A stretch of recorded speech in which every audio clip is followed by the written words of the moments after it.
The neighborhood kids called her the running woman. At precisely 6:15 each morning, rain or shine, Olivia Mercer sprinted down Maple Avenue, her brown ponytail bouncing with each determined stride. Today was no different, except for the phone clutched in her hand like a lifeline. She glanced at the screen for the 5th time in as many minutes, rereading the message she'd sent at 5:38 a.m. to her sister's new number. Jane, the twins have fever again. Can't make it to work today. Need to reschedule Mr. Patterson's meeting. Please let everyone know. The response that pinged back 3 minutes later was not from Jane. Wrong number. But twins with fever sounds serious. Do you need help? Olivia had quickly typed back an embarrassed apology and tossed the phone into her bag. Just another chaotic start to another impossible day. Single motherhood wasn't for the faint of heart, and neither was keeping her small accounting firm afloat while raising 5-year-old twins. As she rounded the corner toward home, Olivia noticed something unusual parked outside her modest 2-bedroom bungalow. A sleek black limousine idled at the curb, its engine purring softly in the morning quiet. A tall man in an impeccable suit stood beside it, checking his watch. Olivia slowed to a walk, then stopped altogether. The neighborhood kids had stopped their bicycle riding to stare. Mrs. Gonzalez paused while watering her roses. No one owned a limousine in this working-class corner of Portland. "Ms. Mercer," the man approached with professional courtesy. "Yes?" Olivia's hand instinctively went to her messy ponytail. "My name is Harrison. I've been sent to assist you today with your children." He extended a crisp business card that simply read, "Daniel West, West Global Investments." Olivia's stomach dropped. "There's been a mistake. I don't know any Daniel West." Harrison's expression remained neutral. "Mr. West received your text message this morning regarding your twins. He's asked me to bring you and your children to his residence. He said, and I quote, 'We need to talk about the twins.'" The world tilted sideways. Daniel West. The Daniel West, the reclusive billionaire whose face occasionally graced business magazines, the man who had transformed a small tech startup into a global empire. "This is absurd," Olivia said, backing away. "I accidentally texted a wrong number this morning. That's all." Mr. West was quite insistent, Ms. Mercer. He rarely takes personal interest in matters, but he specifically mentioned your twins' names, Ethan and Ellie. Olivia froze. She had never mentioned her children's names in the text. Harrison continued. "He also mentioned that Ethan is allergic to penicillin and Ellie still sleeps with the stuffed elephant missing one eye." A cold shiver ran down Olivia's spine. Those details were correct, frightfully correct. "Who are you people? How do you know about my children?" Harrison's expression softened slightly. "Ms. Mercer, I understand your concern. I've worked for Mr. West for 15 years. He's an intensely private man, but I can assure you he means no harm. He simply said the coincidence was too significant to ignore." "What coincidence?" "That's not for me to explain. Mr. West has arranged for a pediatrician to be at his residence for the twins. He's also aware you were planning to miss work today and has contacted your office." Olivia's head spun. "You contacted my workplace?" "Mr. West did. He spoke with Jane and explained you would be unavailable. He also rescheduled Mr. Patterson for next Tuesday." The mention of her sister and client by name sent another jolt through Olivia. How could a billionaire she'd never met know so much about her life? "I'm not getting into that car with my children," Olivia said firmly, though her voice trembled. Harrison nodded. "I understand completely. Mr. West anticipated your reluctance." He handed her a sealed envelope. "He asked me to give you this if you declined." Olivia tore open the envelope with shaking fingers. Inside was a handwritten note on heavy cream stationery. "Olivia, I understand your caution. The world can be dangerous for a single mother. 16 years ago, I donated to a fertility clinic in Portland. This morning's misdirected text wasn't coincidence. The birth dates match. We should talk. If you prefer, I'll come to you.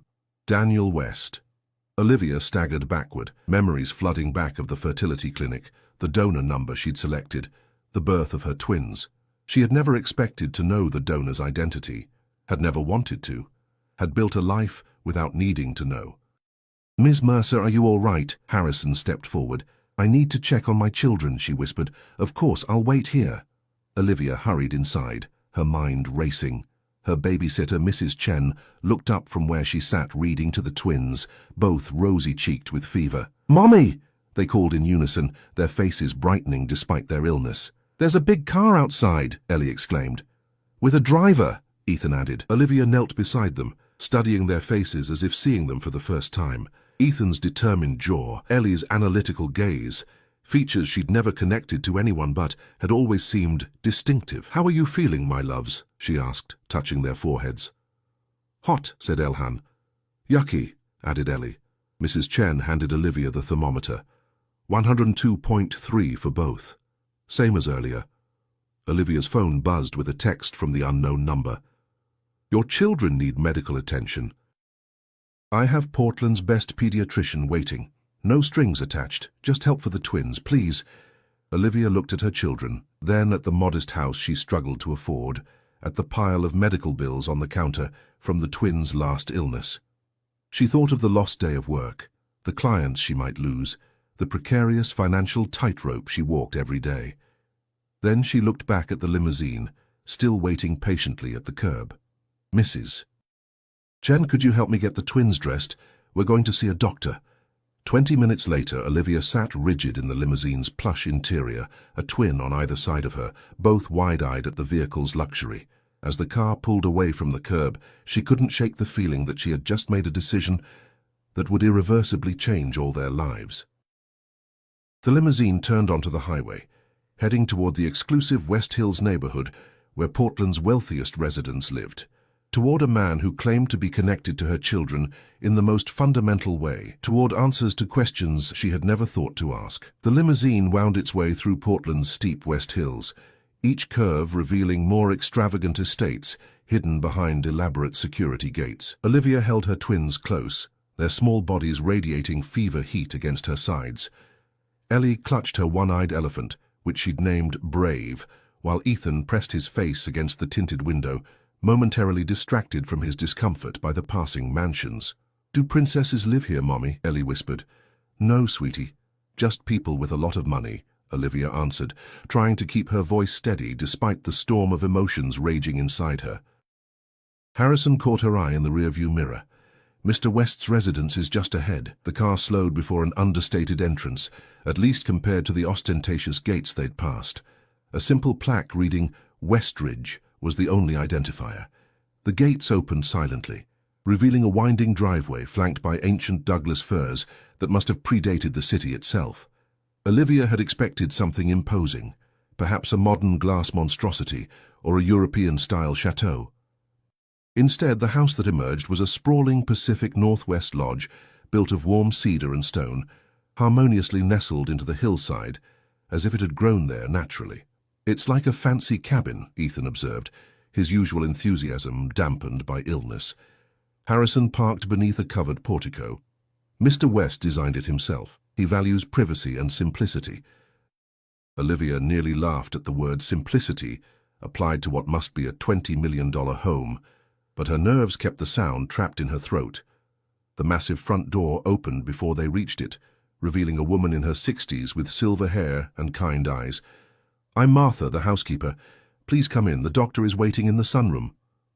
Olivia hesitated at the threshold, the magnitude of what she was doing suddenly overwhelming. She was entering a stranger's home, a powerful stranger who claimed a biological connection to her children. Every instinct screamed danger, yet the twins needed medical attention, and there was something about that handwritten note that felt sincere.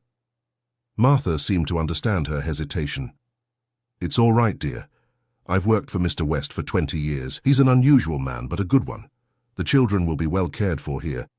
The interior was surprisingly warm and inviting, high ceilings with exposed beams, walls of books and comfortable furniture that looked actually used. No cold marble or sterile minimalism, just thoughtful luxury designed for living. A distinguished man with salt and pepper hair rose from an armchair as they entered a light-filled room overlooking a Japanese garden. "Ms. Mercer, I'm Dr. Reynolds. Let's have a look at these little ones." The doctor's examination was thorough and gentle. He checked the twins' ears, throats, and chests, speaking directly to them with respect, rather than talking over them to Olivia. "Classic case of tonsillitis," he concluded. "I've brought antibiotics, but I understand Ethan has a penicillin allergy." "Yes," Olivia confirmed, again unsettled by how much this household knew about her family. "I've brought alternatives," Dr. Reynolds assured her, opening his medical bag. "These should bring the fever down within hours. I've also brought children's ibuprofen for comfort." As the doctor administered the first doses, Olivia finally asked the question that had been burning in her mind. "Where is Mr. West?" Martha exchanged a glance with the doctor. "He's in his study. He thought you might need some time to settle in before meeting him." "I'd like to see him now," Olivia said, her voice firmer than she felt. "The twins will be fine with the doctor for a few minutes." "Of course," Dr. Reynolds nodded. "I was going to suggest they rest here on the sofa. Martha has prepared some children's books and quiet activities."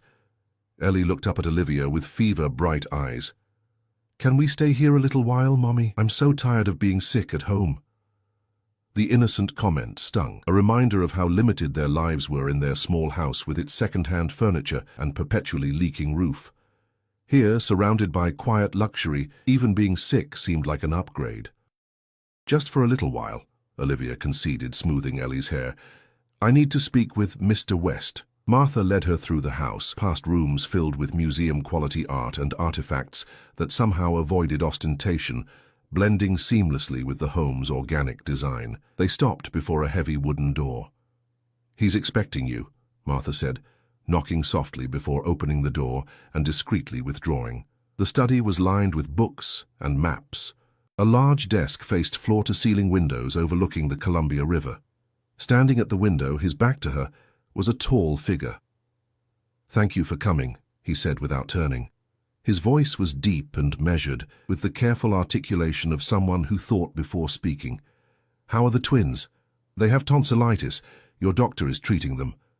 Olivia remained near the door, arms crossed protectively across her chest.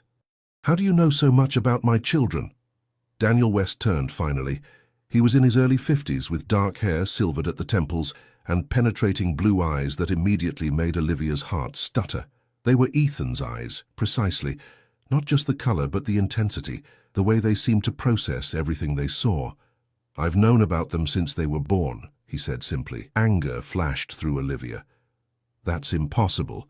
The donation was anonymous. I specifically chose an anonymous donor. To you, yes, but the clinic kept records."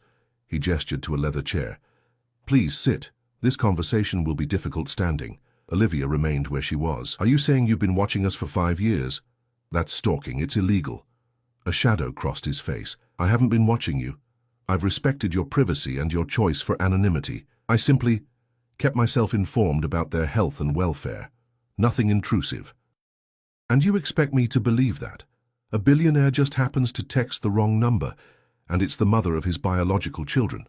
Olivia's voice rose. "What kind of coincidence is that?"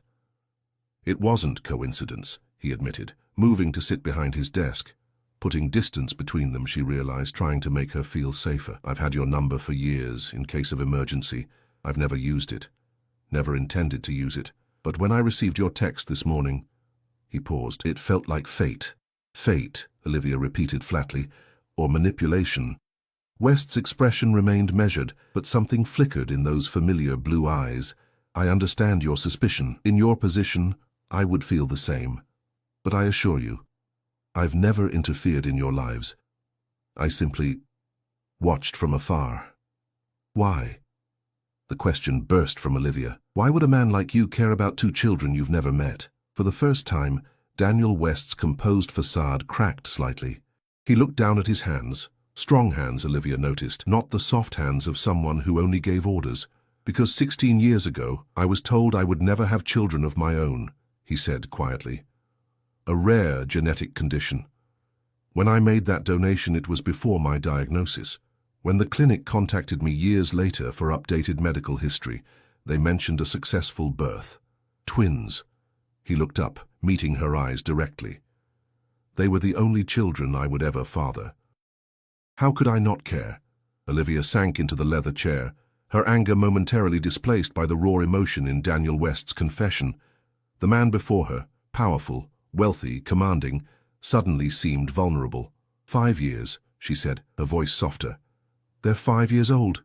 Daniel nodded. "I know. Born April 12th. 6 weeks premature, but fighters from the start. He reached into his desk drawer and removed a plain manila folder. I've never approached you because I respected your choice for an anonymous donor, but I've kept their medical information updated with my doctors in case they ever needed it. He slid the folder across the desk. Olivia hesitated before opening it. Inside was a comprehensive medical history, not of her children, but of Daniel himself. Genetic screenings, family medical tree, detailed information that went far beyond what the fertility clinic had provided. My condition isn't hereditary, he said, seeming to read her thoughts. The twins won't inherit it. Why are you showing me this now? Because your text this morning wasn't just about a fever. The twins have been sick frequently over the past year. 3 bouts of tonsillitis, recurring ear infections, unusual fatigue. Olivia stiffened. How could you possibly know that? Portland isn't that big. Your pediatrician, Dr. Huang, is considered one of the best in the Pacific Northwest. He trained under one of my foundation's medical directors. You've been monitoring my children's medical records? Olivia stood abruptly. That's illegal. A violation of... I haven't seen their records, Daniel interrupted, his tone level. Doctor-patient confidentiality is sacred. But when my assistant informed me that a woman with twins matching their description had been making frequent visits, I connected the dots. Olivia's protective instincts flared. Why? What do you want from us? To help, he said simply. Your children, our children, may need more specialized care than you realize. Dr. Reynolds isn't just any pediatrician. He's the head of immunology at Portland Children's Hospital. As if summoned by his name, a soft knock interrupted them. Dr. Reynolds entered, his expression professionally neutral. Ms. Mercer, the twins are resting comfortably. The fever is already responding to medication. However, I'd like to discuss some observations with both of you, if I may. Olivia glanced between the doctor and Daniel, a chill settling in her stomach. What observations? The recurring infections, the pattern of their symptoms. I believe further testing is warranted. Nothing alarming, he added quickly, seeing Olivia's expression. But children shouldn't be ill this frequently. I've taken them to their regular doctor multiple times, Olivia said defensively. He says they're just building their immune systems, that twins often share illnesses. Dr. Reynolds nodded diplomatically.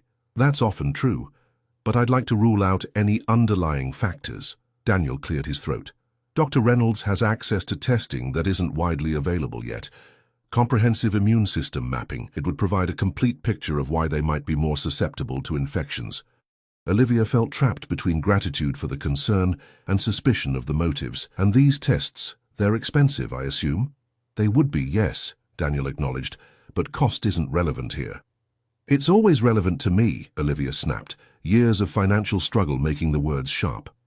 Something shifted in Daniel's expression, not pity, which she would have resented, but understanding. Of course, I apologize for my presumption. Doctor. Reynolds diplomatically excused himself, promising to check on the twins again soon. When the door closed, silence stretched between Olivia and Daniel. I don't need charity, she finally said. This isn't charity, Daniel replied. It's responsibility. You fulfilled your responsibility when you made that donation 16 years ago. Legal, medical, ethical, all fulfilled. Daniel rose and walked to the window, his reflection ghostly against the panoramic view. Did you ever wonder why I donated to that particular clinic? The abrupt change of subject caught Olivia off guard. I assumed you were like most donors. Young, needed money for tuition. A soft, humorless laugh escaped him. I was 36 and already worth over $50 million. He turned to face her. My sister was a patient there. She couldn't conceive naturally. The clinic had a shortage of donors with certain characteristics she wanted. Educational background, health history. I donated as a favor to the clinic director, who was treating her. Did your sister use your donation? Olivia asked, struggling with the strange intimacy of the conversation. No, she and her husband decided to adopt instead. By then, my sample was in the system. He hesitated. When I received my diagnosis 2 years later, I notified the clinic. They were supposed to remove my samples from their active roster. Apparently they didn't. Olivia remembered the fertility counselor. The binders of donor profiles. Number 7293 had stood out. High IQ, excellent health history, accomplished in both sciences and arts, the kind of genetics any mother would want for her child. They didn't tell me any of that. They wouldn't have known. Patient confidentiality works both ways. A thought struck Olivia. If you're telling the truth about respecting my privacy all these years, why did you respond to my text? Why not just ignore it? Daniel's composed expression faltered. Because for 5 years, I've watched from a distance as 2 children who share my DNA have grown into remarkable little people. Because when a text comes saying they're sick again, from a number I've had but never used, it feels like the universe offering a rare second chance. His voice grew quieter. And because 6 months ago my doctors gave me a prognosis I'm still coming to terms with. The implication hung in the air between them. Olivia felt the floor tilt beneath her feet. You're sick. The same condition that prevents me from having more children is progressive, he said with clinical detachment. I've been managing it for years with treatment. Recently it's become more aggressive. Are you dying? The blunt question escaped before she could soften it. Eventually. We all are. His attempt at lightness fell flat. But yes, sooner than I'd planned. I have arrangements in place for everything. My companies, my foundations. But not for children you never expected to meet, Olivia finished the thought. Precisely. A heavy silence filled the room, broken only by the distant sound of children's laughter. The twins, feeling better from the medication, were apparently charming someone in another part of the house. Daniel's expression changed, softening as he listened. They sound happy. They're resilient, Olivia said, a mother's pride warming her voice despite the tension. They've never had much, but they find joy everywhere. Like their mother, Daniel observed quietly. Olivia wasn't prepared for the unexpected compliment. Before she could respond, Martha appeared at the door. I'm sorry to interrupt, but the little ones are asking for their mother, and they've made quite an impression on Jason. Daniel's eyebrows rose. My nephew is here. Arrived about 10 minutes ago. He's currently being instructed by your daughter on the proper way to host a tea party for a one-eyed elephant. The words, your daughter, hung in the air, making the abstract suddenly, startlingly real. Daniel looked to Olivia, a question in his eyes. I should check on them, she said, rising from her chair. Daniel nodded.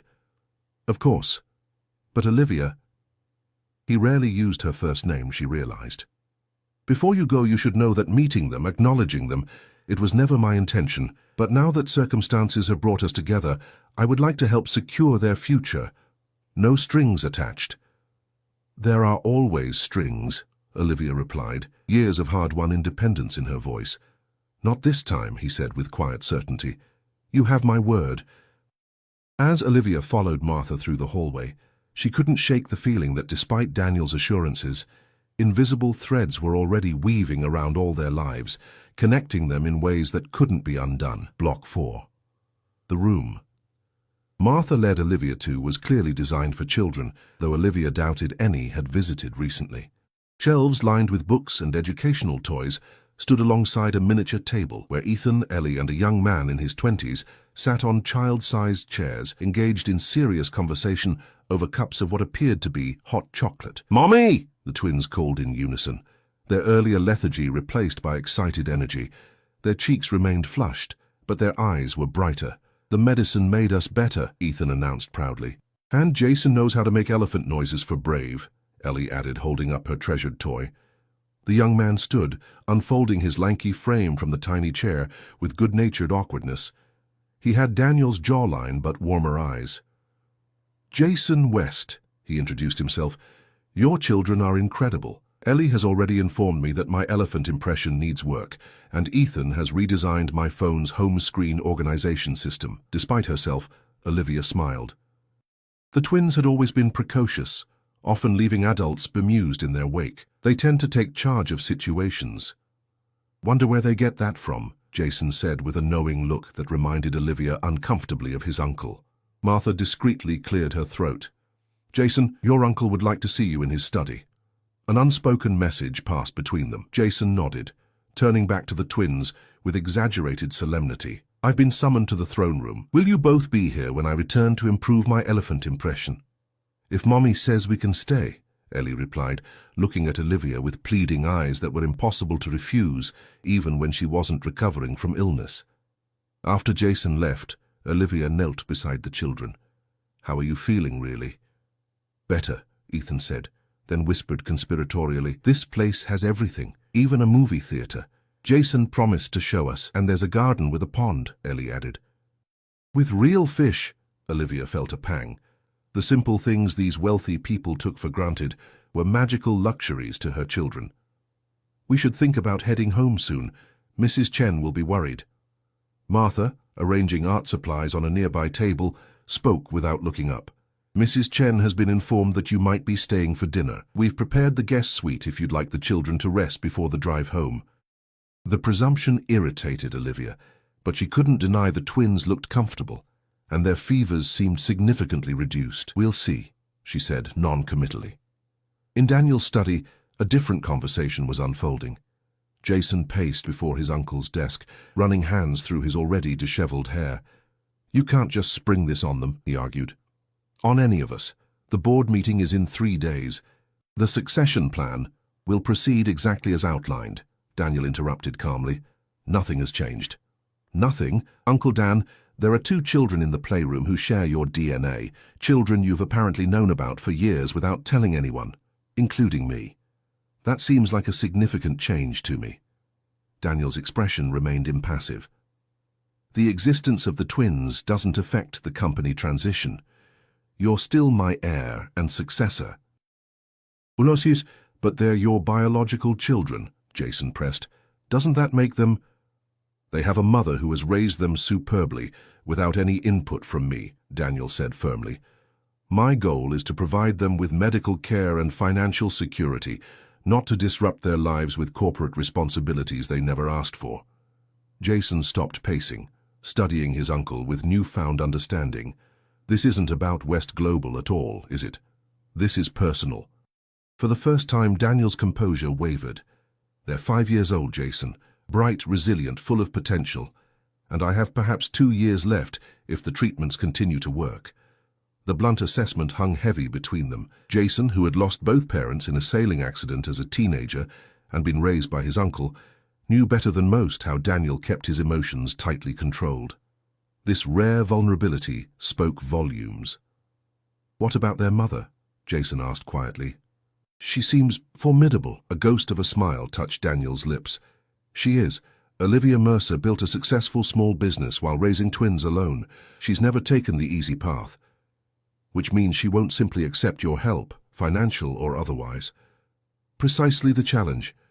Back in the playroom, Olivia watched her children with mixed emotions.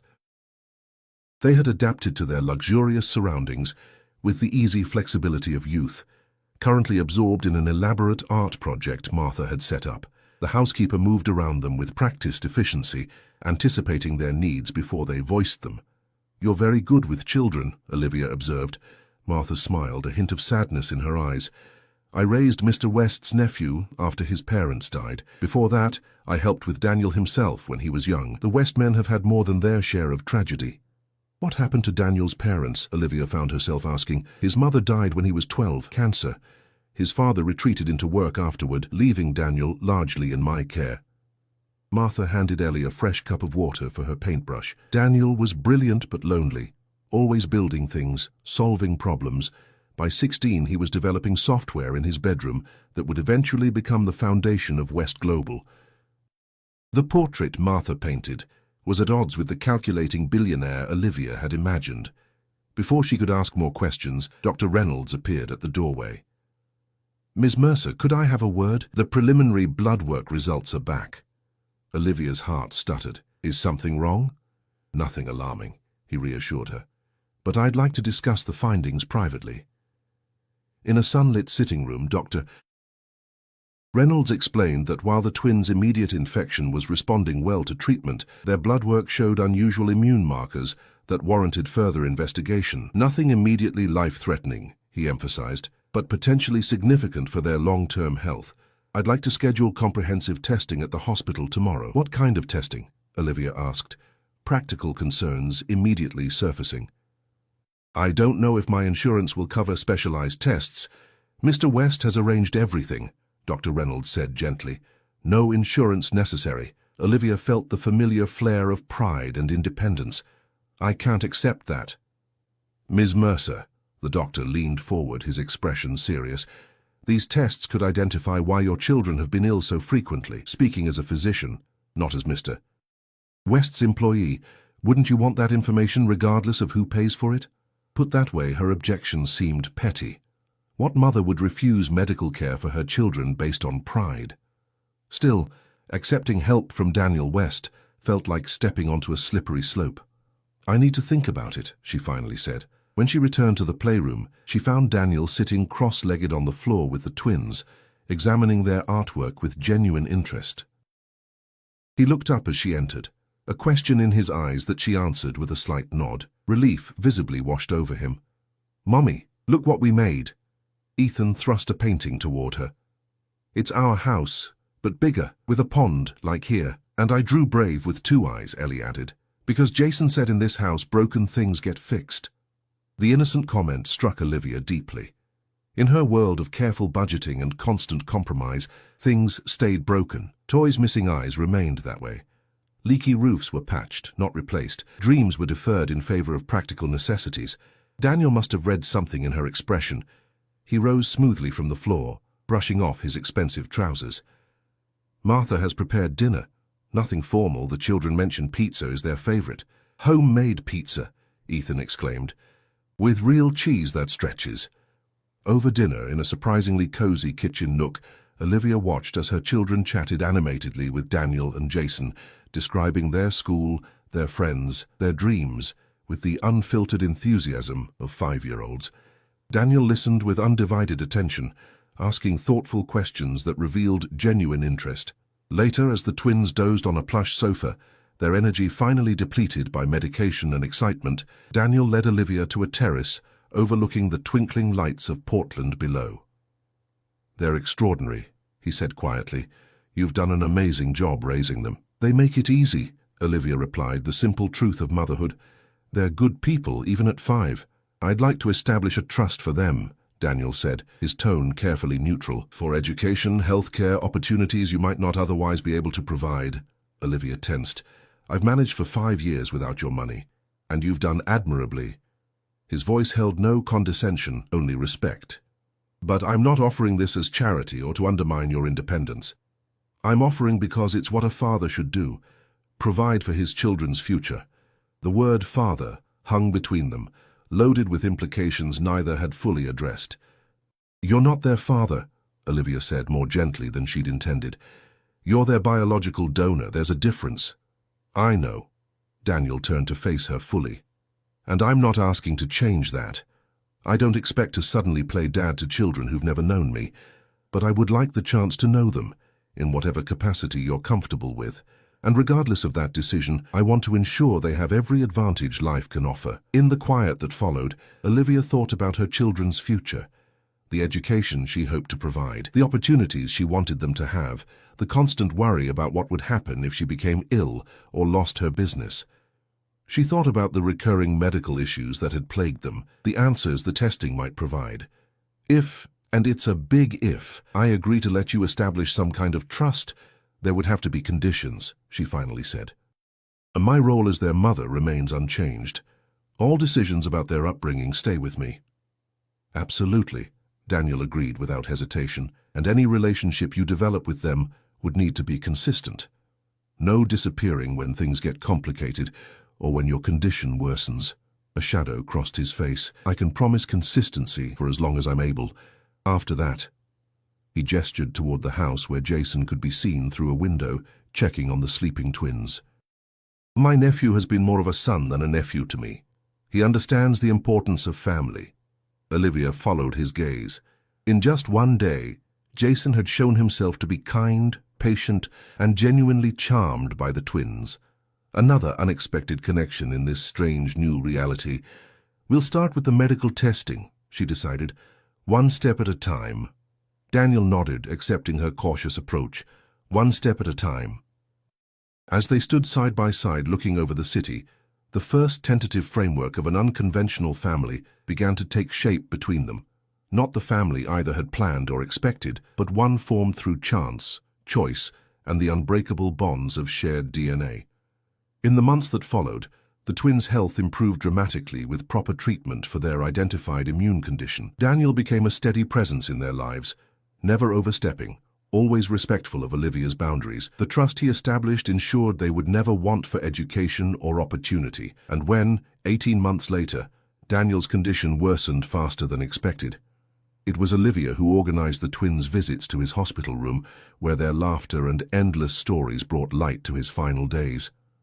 It was Olivia who explained to them with gentle honesty the complex connection they shared with this man who had become their friend. And it was Olivia who stood beside Jason at the private memorial service, their unlikely friendship forged through shared concern for two extraordinary children and respect for the complicated, brilliant man who had connected them all.